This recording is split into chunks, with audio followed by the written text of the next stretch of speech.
नमस्कार, आदाब दोस्तों। गांधी का रास्ता के इस एपिसोड में आपका स्वागत है।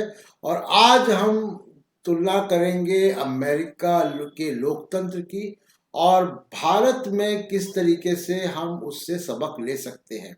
अमेरिका में हमने देखा कि किस तरीके की पॉलिटिक्स हुई और किस तरीके से ट्रंप चुनाव हारने के बावजूद भी हार मानने को तैयार नहीं थे।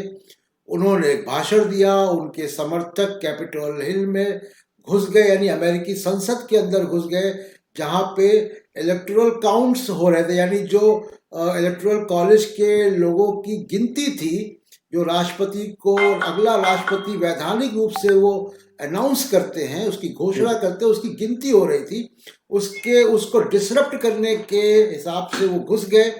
एक तरीके का जैसे मिलिट्री शासनों का तख्ता पलट होता है, उस तरीके की कार्रवाई दुनिया के सबसे बड़े लोकतंत्र में देखी गई।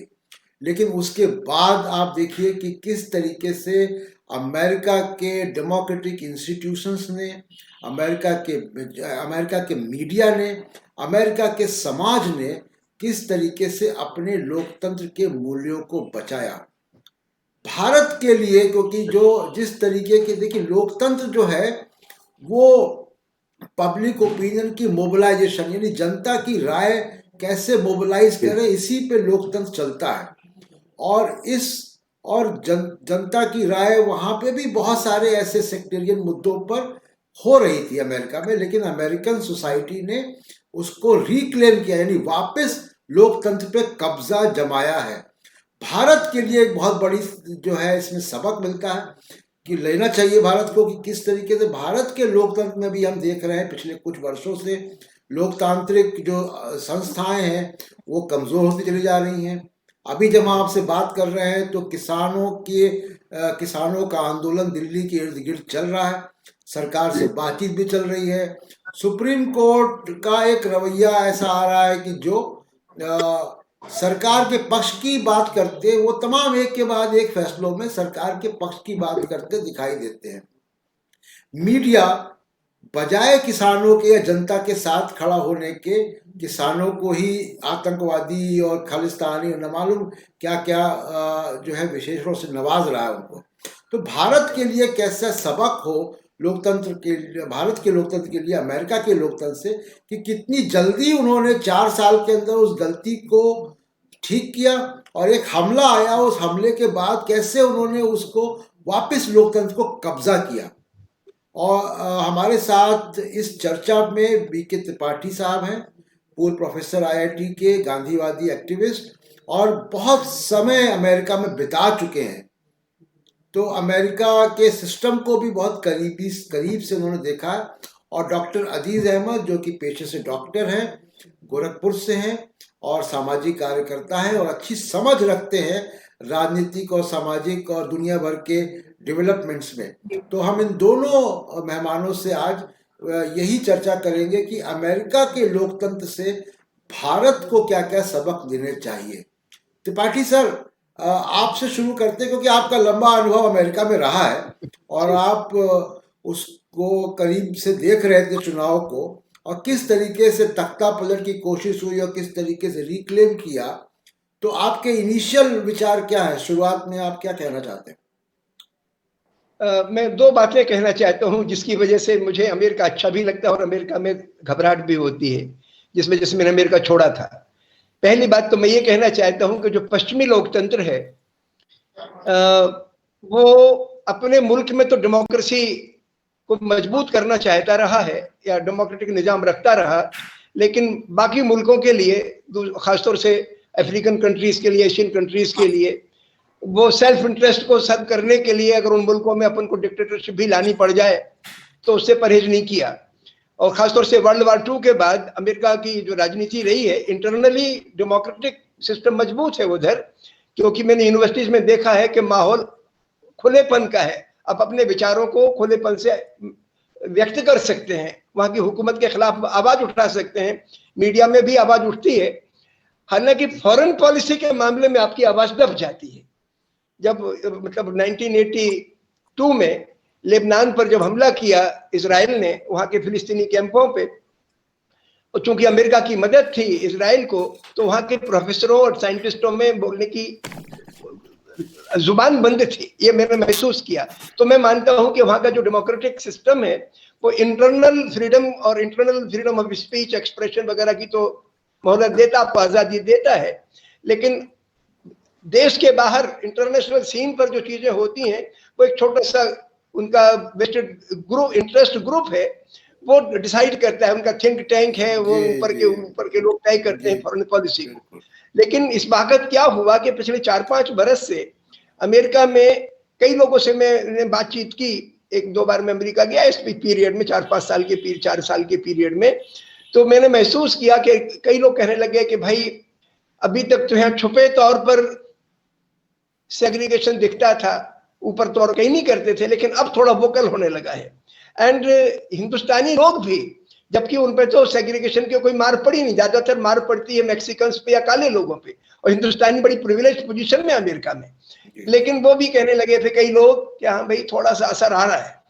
तो देन आई रियलाइज कि अमेरिका में रंग भेद या नस्लवाद या जिसको व्हाइट सुप्रीमेसी कहते हैं वो एक एलिमेंट चालू हुआ, और खासतौर से उन्होंने जब इस प्रकार के वीसा वगैरह पे रोक लगा दी कि फला मुल्कों से आने वालों के वीसा नहीं देंगे, या यहाँ तक के WHO से हम बाहर हो जाएंगे, या यानी इंटरनेशनल इंस्टीट्यूशंस से हम मदद बंद कर देंगे जब तक कि वो हमारे कहे में न रह जाए। तो इस तरीके का एक अमेरिका का सेल्फ सेंट्रिक एटीट्यूड सामने आया, और वो मुझे लगा कि ये वहाँ की जो डेमोक्रेटिक इथोस है इंटरनल डेमोक्रेसी वाली, वो कमजोर पड़ रही है। और ये अच्छा हुआ कि इस चुनाव में, चूंकि वो एक युवक था, नीग्रो युवक फ्लॉयड, जिसके ऊपर बहुत बेरहमी से घुटना रख के एक सिपाही ने उसका कत्ल किया था, और उसके बाद वहां पर एक उभार आ गया। तो मुझे लगा कि अब ये हिंदुस्तान की, मतलब अमेरिका की राजनीति में जो रंगभेद और व्हाइट सुप्रीमेसी का जो एक सिलसिला चालू हुआ, उस पर ब्रेक लगेगा। फॉर्चुनेटली वो लगा। हालांकि आपने सही जिक्र किया कि वो संसद में घुस गए और वहां पर बड़ा वैसे लग रहा था कि टेक ओवर ही कर लेंगे, तो एक तरीके से लगा कि कू ना कर दें। कई अखबारों ने उसको फेल्ड कू का नाम भी दिया, तो तख्ता पलट रुक गया वो। तो ये तो अच्छा हुआ कि अमेरिका बच गया। लेकिन हिंदुस्तान के नजरिए से अगर हम देखें तो हमारे मुल्क की राजनीति भी पिछले 3 डिकेड से उसका जो सबसे इंपॉर्टेंट एजेंडा है वो यही है कि धार्मिक घृणा पैदा करो और हुकूमत हासिल करो। देश में कर लो, नहीं तो पड़ोसियों से कर लो। अरे भाई, ये साम्राज्यवादी सोच है। मुझे बहुत हैरत है कि हमारे हिंदुस्तान का आम आवाम 80% लोग जो इस साम्राज्यवादी या सरकार की आर्थिक नीतियों से और हिंदुस्तान के रईस तबके की आर्थिक कर्तव्यों से और उनकी नीतियों से शोषित है, उनकी तरक्की रुकी हुई है, उनकी जो जीडीपी का ग्रोथ है, पर कैपिटा जीडीपी का आम आवाम का, वो राष्ट्रीय एवरेज से काफी कम है। उसके बावजूद हमारे मुल्क में धार्मिक घृणा एक राजनीतिक औजार बन गई। और यहाँ बहुत बड़ा आंदोलन पिछले बरस हुआ सीए के सवाल पे, अभी किसान आंदोलन चल रहा है। तो ये उसी किस्म का है जिस तरीके से कि ब्लैक लाइव्स मैटर मूवमेंट खड़ा हुआ अमेरिका में। मैं समझता हूं कि इसका भी कॉन्सिक्वेंस हिंदुस्तान की पॉलिटिको का कैरेक्टर बदलने में होना चाहिए। बड़े बड़े आंदोलन जो चले, बिल्कुल हमको उम्मीद यही करनी चाहिए कि जैसा अमेरिका में समाज में हुआ वैसा जो है भारत में भी उसका रिफ्लेक्शन होगा। और मैं देखता हूँ कि दुनिया की जो तारीख है उसकी कोई टाइमलाइन अगर होती है तो वो टाइमलाइन बड़ी एक जैसी है। यानी अगर यूएसएसआर का डिसइंटीग्रेशन और इस्लामिक टेररिज्म का उभार, या अगर अरब स्प्रिंग आता है तो यहाँ भी अन्ना हजारे बैठ जाते हैं। बहुत सारी ऐसी घटनाएं आपको दिखाई देंगी जो कि दुनिया की टाइमलाइन में एक तरीके से होती हैं। तो अमेरिका में एक डॉक्टर अजीज, मैं आपके पास आ रहा हूँ, एक बड़ी खास बात ये देखी गई कि किस तरीके से उनके डेमोक्रेटिक इंस्टीट्यूशंस ने एकदम से रिएक्ट किया और सत्ता को, जो डेमोक्रेटिक इंस्टीट्यूशन से, उसको जाते जाते रोक लिया। ये एक सेफ्टी वॉल्व है और हमारे संविधान में, हमारे आइन में भी वो तमाम तरीके के सेफ्टी वॉल्व हैं, लेकिन वो सेफ्टी वॉल्व काम नहीं कर रहे हैं। मुझे मतलब अगर, क्योंकि आप मेडिकल प्रैक्टिशनर के साथ समाज में भी बहुत ज़्यादा घुले मिले हैं और सामाजिक कार्य करते हैं और बहुत लोगों की नब्ज आप समझते हैं, तो भले ही हमारी आम जनता अमेरिका के इंस्टीट्यूशंस को ना उस तरीके से समझ रही हो, देख रही हो, लेकिन कहीं ना कहीं वो मिजाज, वो फीलिंग भारत में भी है कि डेमोक्रेसी को बचाना चाहिए। क्या आपको ऐसा लग रहा है? नहीं नहीं, देखिए, ये सही है कि आम हिंदुस्तानी जो है, खास करके मिडिल क्लास पढ़ा लिखा आदमी जो है, इसलिए कि यही लोगों के जहनों को बदलते रहते हैं। ये आम किसान बेचारा नहीं बदल पाएगा, वो अपनी जरूरत के तहत जरूर सरकार के सामने खड़ा हो गया है। और ये एक बहुत बड़ा, हमारे लिए बहुत अच्छी बात हमारे सामने आई है कि लोग खड़े होके अब सवाल करने लगे हैं, और वो लोग जो कि बहुत ही गरीब तबके से ताल्लुक रखते हैं, जबकि हकीकत ये है कि वो पॉलिटिकल ग्रुप्स और पार्टियां हिंदुस्तान में जो मजदूर तबके को, किसान को रिप्रेजेंट करती थी, आजकल बहुत ज्यादा कमजोर हो चुकी है। उसके बावजूद भी इन लोगों ने खड़े होकर ये सवाल किया। लेकिन ये बताना चाहता था कि मिडिल क्लास जो है वो आज भी ये फील करता है कि डेमोक्रेसी हिंदुस्तान में है स्ट्रांग।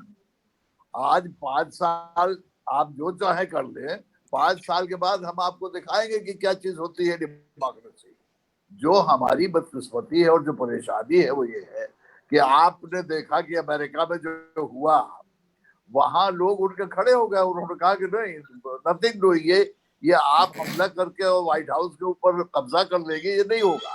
हमने अपने अपने कैमरों में और अपने अपने टीवी पे देखा कि दीवारों के पीछे लोग झुके हुए छुपे हुए थे जो व्हाइट हाउस में थे, और लोग अंदर बाहर आ जा रहे थे।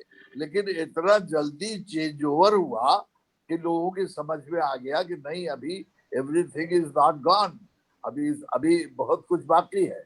हमारे यहाँ बदकिस्मती से हिंदुस्तान में जो पॉलिटिकल ग्रुप अब चाहता है कि वो पावर में रहे या पावर में आ जाए, वो इस बात की कोशिश करता रहता है कि सेक्टेरियन वायलेंस पैदा कर दे या रिलीजियस ग्राउंड के ऊपर कुछ ना कुछ करता रहे, जिसकी वजह से वो सत्ता में बने रहे, नंबर 1।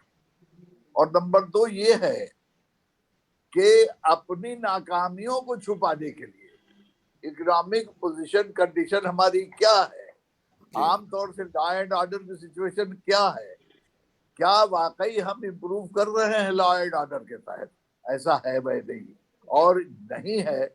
इसी बात को छुपाने के लिए, इसी बात को लोगों के जहन से हटाने के लिए पॉलिटिकल या रिलीजियस एक्सट्रीमिज्म की तरफ हम चले जाते हैं, और कोशिश ये करते हैं कि वो एक्सट्रीमिज्म कायम रहे।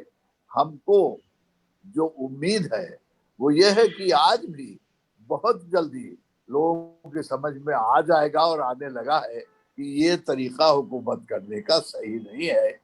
पॉलिटिकल ग्रुप को डेमोक्रेटिकली जो चुनी हुई सरकार है उसको सपोर्ट करना पड़ेगा और उसी के साथ चलना पड़ेगा, ताकि ये आपस के झगड़े और फसाद कम होते रहे।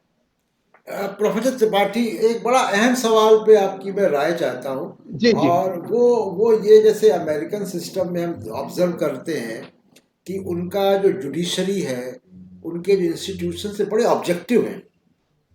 जी जी। हमारे यहाँ की जुडिशरी तो बड़ी पावरफुल है, वो जज अपने आप को खुद अपॉइंट करते हैं, जबकि अमेरिका में तो जो पॉलिटिकल पावर होती है वो जज को अपॉइंट करती है। और अमेरिका जी के जी। मौजूदा चीफ जस्टिस ट्रंप के अपॉइंटेड थे और उन्होंने ट्रंप की पिटीशन को लेने से मना कर दिया। अच्छा अच्छा, तो बड़ी बात है। हाँ, तो ये ऑब्जेक्टिविटी भारत में नहीं दिख रही है। लेकिन एक दूसरा सवाल पे मैं आपकी राय चाहता हूँ, क्योंकि आप बहुत लंबे समय से सामाजिक कार्य कर रहे हैं और लोगों से जुड़े हुए हैं। वो ये कि देखिए, 1925 से आरएसएस एक एजेंडा को लेकर चली है, जो जिसका जिक्र आप शुरुआत में कर रहे थे, जी जी। और ये कामयाब होते हैं पहली बार 2014 में, जब पूरी तरीके जी, से जी। मोदी साहब की सरकार आती है। क्या ये जो 2014 में 90 साल बाद ये कामयाब हो पाए, तो इनका जो एंटी मुस्लिम एजेंडा था वो ग्लोबल इस्लामोफोबिया से मेल खा गया, जो कि बिल्कुल खा गया। अमेरिका ने इसमें बड़ी खुराक पैदा की। लेकिन जी, जो जी। जो बाइडेन के आते ही जो इस्लामोफोबिया है उसको एकदम नीचे ले आया गया। तुरंत उन्होंने पहले दिन जो उन्होंने जिन डिक्रीज पे जिन जिन शासनादेशों पे हस्ताक्षर किए हैं, उनमें ट्रंप का वो आदेश भी शामिल है जिसमें वो तमाम मुस्लिम कंट्रीज के लोगों का वीजा बैन करने वाले आदेश को उन्होंने खारिज कर दिया। सही है, सही है। आपको लगता है कि क्या अमेरिका अगर ये इस्लामोफोबिया की नीति से अलग जाएगा, भले उसकी अरब वर्ल्ड के लिए कुछ पॉलिसी हो, लेकिन अपने मुल्क में अगर वो इस्लामोफोबिया की पॉलिसी से अलग जाएगा, तो उसका क्या भारत की राजनीति में कुछ रिफ्लेक्शन दिखाई देता है आपको? पढ़ सकता है, पढ़ सकता है। आपने बहुत अच्छा मतलब एक उम्मीद की किरण जगा दी कि अगर अमेरिका की राजनीति में इस्लामोफोबिया कम होता है तो क्या हिंदुस्तान में, क्योंकि हिंदुस्तान ने अमेरिका में या वेस्टर्न वर्ल्ड में जब इस्लामोफोबिया खड़ा किया गया, उसका इस्तेमाल किया अपने हिंदुस्तान में जुनून पैदा करने के लिए। That is very true. वजह यह है, मैं मानता हूं कि आरएसएस तो चलो उसकी एडवांसमेंट हुई, लेकिन मैं मानता हूं कि 1991 हमारे हिंदुस्तान की तारीख में टर्निंग पॉइंट था, जब व्यापारियों के हाथ में खुली छूट आ गई, उनके हाथ में मीडिया आ गया, और वो चूंकि अपने रुझान में तंग दिल थे, सांप्रदायिक थे, तो उन्होंने इन ताकतों को बहुत हवा दे दी। इसे अभी भी मैं मानता हूं कि सरकार या पॉलिटिकल पार्टी कोई भी हो, बीजेपी हो, आरएसएस हो, या उनका कोई भी संगठन हो, वो सेकेंडरी सब सर्विएंट है हिंदुस्तान के कैपिटलिस्ट इलीट, कॉर्पोरेट इलीट को सर्व करने की एजेंसीज है। और हिंदुस्तान की जो इनके लिए औजार मिला हुआ है कि नफरत पैदा करो और शोषण करो, ताकि आर्थिक सवालों को कोई उठा ही ना सके। यानी 1991 के बाद से किसान और मजदूर हाशिए पे गए हैं। हालांकि ओवरऑल तरक्की थोड़ी बहुत हुई है, 1% 1.5% का विकास होता है जीडीपी में, लेकिन बाकी लोगों की तुलना में तो हाशिए पर ही है। तो इस सूरत में मैं आपको दो बातें कहना चाहता हूँ। 1992 में जब बाबरी मस्जिद गिराई गई, उसके 2 महीने पहले नेशनल इंटीग्रेशन काउंसिल की बैठक हुई दिल्ली में। तो मैं और डॉक्टर शर्मा, हम दोनों कुछ पर्चा तैयार करके बांटने के लिए ले गए, लेकिन हमें अंदर जाने नहीं दिया गया। तो उसमें किसी ने, में मनमोहन सिंह की कार आई, उनकी विंडो थोड़ी सी खुली हुई थी, तो हमने पर्चा उसमें फेंक दिया। अगले दिन उनका फोन आया उनके सेक्रेटरी का कि मनमोहन सिंह साहब जो वित्त मंत्री हैं वो आपसे बात करना चाहते हैं। तो मैं पहुंच गया उनके दफ्तर में। तो मनमोहन सिंह के सामने हमने एक बात रखी, बहुत सलीके से बातचीत की उन्होंने। हमने कहा देखिए, ये पूरे आंदोलन के पीछे हिंदुस्तान का संपन्न वर्ग है, व्यापारी तबका है। अगर आप फिक्की से या जो बड़ी बड़ी संस्थाएं हैं, इनसे एक अपील निकलवा दें कि मुल्क में बदअमनी नहीं फैलनी चाहिए, धार्मिक घृणा नहीं होनी चाहिए, और मिलजुल के वगैरह वगैरह कुछ ऐसी अपील करवा दीजिए। तो मनमोहन सिंह बोले कि भाई तुम्हारी बात है तो ठीक, लेकिन मेरी सुनेगा कौन? और बहुत मैंने कहा मैं मानता हूं कि सिचुएशन आपके कंट्रोल से में नहीं है। फिर मैं चला आया। कुछ महीनों के बाद, मतलब कुछ सालों के बाद जब चुनाव हुआ, तो मतलब आप समझ लें कि 1991 में जो पॉलिसीज आई, उसमें ज्यादातर फायदा तो, बड़ा फायदा तो भाई कॉर्पोरेट सेक्टर को ही किया। उसके बावजूद उनकी सरकार हार गई, कांग्रेस की सरकार हार गई, और ग्रेजुअली ये सेक्टेरियन फोर्सेस मजबूत होते चले गए। कहने का मेरा मकसद ये है कि हिंदुस्तान की राजनीति में पूंजी का प्रवेश और पूंजी के जरिए मीडिया का प्रवेश, दखल इतना जबरदस्त है कि आदमियों की सोच को गढ़ लेता है। कैसा सोच बनाना है ये तय कर लेते हैं ऊपर से। तो अब इसलिए इस्लामोफोबिया का, क्योंकि अडवाणी जी बड़े चतुर राजनीतिज्ञ थे, उन्होंने माहौल देखा कि पूरी दुनिया में ग्रेजुअली ये इस्लामोफोबिया का, खासतौर से 2002 के बाद जिनकी सरकारी चल रही थी ना दिल्ली में, जब हमारे यहाँ पे इनका वो चल रहा था, क्या नाम, वाजपेयी की सरकार थी, तो वहां पर वो कौन सी टावर है, न्यूयॉर्क की टावर्स पे हमला हुआ, आतंकी हमला हुआ। उसके बाद से उनका एक जुनून फैला। उस माहौल में मैंने हिंदुस्तान में देखा कि किस तरीके से एक बिल्कुल नॉन वायलेंट प्रोटेस्टर्स को उस सवाल पर रोक लिया जाता था, पकड़ लिया जाता था, डिटेन कर लिया जाता था। इतना बुरा तो नहीं चलना आज है, लेकिन तब भी ऐसा हुआ। तो इस्लामोफोबिया का इस्तेमाल सेक्टेरियन फोर्सेस ने हिंदुस्तान में अपनी पांव जमाने में किया, लेकिन चूंकि यहाँ का कैपिटलिस्ट क्लास अभी भी बहुत ही सेक्टेरियन मेंटेलिटी का है और बड़ा एप्रीहेंसिव है। अभी किसान उभर रहे हैं, तो इनको लगा कि भाई दो काउंटर फोर्सेस हैं, एक तो अमेरिका का इस्लामोफोबिया कम होगा, तो उसकी वजह से इनको एक बैकफुट पे जाना पड़ेगा। लेकिन चूंकि किसानों का एक आंदोलन चल रहा है, तो उसको बिखेरने के लिए, तोड़ने के लिए ये फिर हो सकता है उसी किस्म के एजेंडे पे फिर उतारा है। तो अभी कहना मुश्किल है, मैं कह नहीं सकता। जी जी जी, नहीं जी जी डॉक्टर साहब। हाँ, इस सिलसिले में मैं दो एक चीजें जरूर बताना चाहूंगा। जी बताइए। मतलब एक जमाना था कि कोर्ट जो थी 12 बजे रात में बैठ जाया करती थी जी और अपने फैसले जी सुनाया करती थी जो नेशनल मैटर्स हुआ करते थे उनके ऊपर। अब हमारे यहाँ हमको ये एहसास हो रहा है कि कोई भी मसला हो उसमें कोर्ट डेट डाल दे रही है।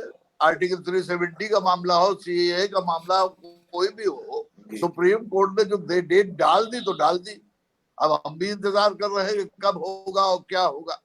दूसरी बात जो सबसे बड़ी है वो ये है कि इस सिलसिले में जो खामोशी मीडिया में है, यानी वो बिल्कुल ही उनकी ये सोच था कि जो हो रहा है बिल्कुल सही हो रहा है और हमें उसके खिलाफ कुछ कहना नहीं चाहिए। दो तीन चीजें ऐसी हैं जो अलार्मिंग है और इनको कम से कम कोर्ट की तरफ से आम आदमी को ये ख्याल था कि वो they will put there foot down और वो कहेंगे कि 10 बार एंड नो फर्दर। वो सिलसिला अब धीरे धीरे ढीला होता चला जा रहा है। दरअसल ये बात जो है थोड़ी परेशानी की। बिल्कुल बिल्कुल, क्योंकि देखिए हमारे जो फाउंडिंग फादर्स और मदर्स थे, उन्होंने जो संविधान बनाया उसमें अदालतों को ज़्यादा अख्तियार दिए, इसीलिए कि वो एक सेफ्टी वॉल्व का काम करेंगे। प्रेशर कुकर फटने से पहले सेफ्टी वॉल्व चल जाए, लेकिन वो सेफ्टी वॉल्व नहीं चल रहा है। अगर वो सेफ्टी वॉल्व नहीं चल रहा और एक आखिरी उम्मीद कि अदालत से भी अगर इंसाफ नहीं मिलेगा तो इस देश में अराजकता फैल सकती है। बिल्कुल इसका सीधा रिश्ता है कि अगर लोगों को पार्लियामेंट में, मीडिया में, अदालतों में अगर इंसाफ नहीं मिलेगा, उनकी बात नहीं आएगी, तो लोग सड़कों पे आएंगे ही आएंगे। अगर मीडिया किसानों की बात कर रहा होता और अगर अदालत केवल सरकारी पक्ष को मानने वाले लोगों की कमेटी नहीं बनाती और कोई जो है ऑब्जेक्टिविटी कायम रखती, तो ये सिंगू बॉर्डर पे और टीकरी बॉर्डर पे जो किसान जमा है, ये एक बार सोचते कि चलो भाई वापस चलो, सरकार हमारी बात सुन रही है, मीडिया हमारी बात उठा रहा है। तो ये एक सेफ्टी वॉल्व हमारे देश में जरूर डाइल्यूट हुआ है। नहीं, आप ये बात मैं बताना चाहता था। देखिए, नाउम्मीद तो हम नहीं है कोर्ट से। हमने स्टेट में सुप्रीम कोर्ट को छोड़ दीजिए तो हाई कोर्ट में भी बहुत से इलाहाबाद हाई कोर्ट में बहुत अच्छे कुछ फैसले आए। जी जी जी, बिल्कुल बिल्कुल। तो ये चीजें बड़ी हार्टनिंग है और हम उम्मीद करते हैं कि हम लोगों को इस तरह के जो जजमेंट्स आते रहते हैं उसमें मीडिया के थ्रू भी अपने ख्यालात का इजहार करना चाहिए कि एवरीथिंग इज नॉट गॉन। और अभी कोर्ट ऐसी मौजूद है जो बाकायदा अपने ख्यालात का इजहार सीधे सीधे करती है और उसकी वजह से वो उम्मीद करनी चाहिए कि आने वाले जमाने में हालात हो सकता है कि बेहतर हो। जी, प्रोफेसर त्रिपाठी, इस चर्चा को खत्म करने से पहले एक सवाल आपसे आखिरी में पूछ रहा हूँ, और वो ये कि जैसे अभी जो बाइडेन ने पहले ही दिन ट्रंप के तमाम सारे उन फैसलों को, जो बहुत विवादित फैसले थे, क्लाइमेट चेंज से बाहर जाने का, डायलॉग से बाहर जाने का फैसला, WHO का फैसला, मुस्लिम मेजॉरिटी कंट्रीज के लोग नागरिकों को वीज़ा ना देने का फैसला, ये सारे उन्होंने एक झटके में उलट दिए। लेकिन मुझे ऐसा लगता है कि जिस तरीके की क्राइसिस से अमेरिकन डेमोक्रेसी होकर गुजरी है और जिस तरीके से अमेरिका ने उसको रिक्लेम किया है, मुझे लगता है कि आगे पीछे एक लंबे कुछ दूरगामी प्रभाव वाले कुछ कदम भी उठाए जाएंगे ताकि डेमोक्रेसी को प्रभावित करने या उसको कमज़ोर करने की जो साजिशें हो वो ना आ पाए। जैसे कि हिटलर के सही बाद है, तमाम यूरोपियन कंट्रीज ने अपनी डेमोक्रेसीज को ठीक किया, तो उसका नतीजा ये सही हुआ है, कि दूसरा हिटलर नहीं पैदा हो पाया यूरोप में। सही है, तो भारत सही है, को भी ये अमेरिकन लोकतंत्र को बहुत करीब से देखना चाहिए और भारतीय सिस्टम में किस तरीके से आमूल चूल परिवर्तन किए जाए, संवैधानिक परिवर्तन, ताकि ये जो नौबत अभी है कि जी जी। मीडिया और सुप्रीम कोर्ट और पार्लियामेंट, सरकार सब एक खेमे में और जनता खड़ी है सिंघू बॉर्डर पे। सही है, सही, आपकी बहुत सही बात है। ये तो बहुत अपने अंधेरे, मतलब ये बहुत ही बड़ा कॉन्ट्रास्ट है कि वह संस्थाएं जिंदा हैं और लेकिन हमारे यहाँ संविधान और सारी की सारी एजेंसीज एक खेमे में आ गई हैं। वो बहुत बड़ी चुनौती है और उसकी जो ताकत खड़ी होगी जमीन से ही होगी। आपने डॉक्टर अजीज साहब को बुलाया, इनको जब मैंने गोरखपुर में देखा तो बिल्कुल जमीन पर कई जगह मुझे दहशत होती थी कि भैया ये तो यहाँ पर गांधी जी को मारने की बंदूक यहाँ से गई थी, ये वो शहर है, यहाँ पर अजीज शाही और कोई तिवारी थे, बड़े मतलब खूंखार किस्म के ग्रोह उनके थे, लेकिन वहां पे हमारे डॉक्टर साहब जैसे लोग भी मौजूद और जो बिल्कुल बगैर किसी बाहरी हथियारों के सपोर उठ के सच्चाई के आधार पर लोगों से दिल से जुड़ जाते हैं, गलियों में चले जाते हैं और इनका बेस है उधर।